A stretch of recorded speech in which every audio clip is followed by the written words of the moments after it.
আপনিও পারবেন বাসার মধ্যে বানিয়ে ফেলতে এমন সুস্বাদু শিক কাবাব।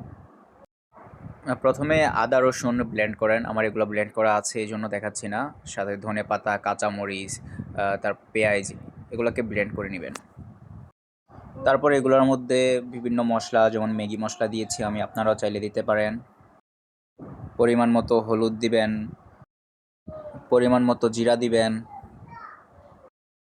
তারপর ঘরোয়া মিক্স মশলা দিবেন কিছু পরিমাণ। মরিচের গুঁড়া পরিমাণ মতো দিবেন। যদি ঝাল বেশি খেতে চান তাহলে ঝালটা একটু বাড়ায় দিবেন, আর কম খেতে চাইলে কম দিবেন। তারপর দিয়ে দিলাম লবণ। পরিমাণ মতো একটু টক দই দিয়ে দিবেন। তারপর সবগুলা মশলাকে এভাবে মিক্স করে নেবেন। যেহেতু আমি এটা বাসার চুলার মধ্যে করব, তাই আমি গোস্তগুলাকে আগে একটু সিদ্ধ করে নিয়েছি। আর যদি এগুলা কয়লার মধ্যে করেন তাহলে সিদ্ধ লাগবে না। তারপর এগুলোকে ছোট ছোট করে কেটে ভালোভাবে ধুয়ে নেবেন।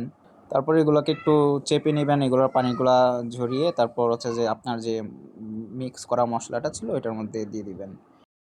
মশলাটা ভালোভাবে মিক্স করে 30 মিনিটের জন্য ফ্রিজে রেখে দিবেন। 30 মিনিট পর ফ্রিজ থেকে বের করে গোস্তগুলাকে এভাবে শিকের মধ্যে একটা একটা করে ঢুকিয়ে নেবেন। তারপর সবগুলো শিকের মধ্যে এভাবে আপনারা হচ্ছে যে মশলাটা আবার দিয়ে দিবেন একটু করে। চুলার মধ্যে এভাবে দিয়ে রাখবেন, দাঁড়িয়ে থাকবেন ওইখানে, না হয় পুড়ে যাবে।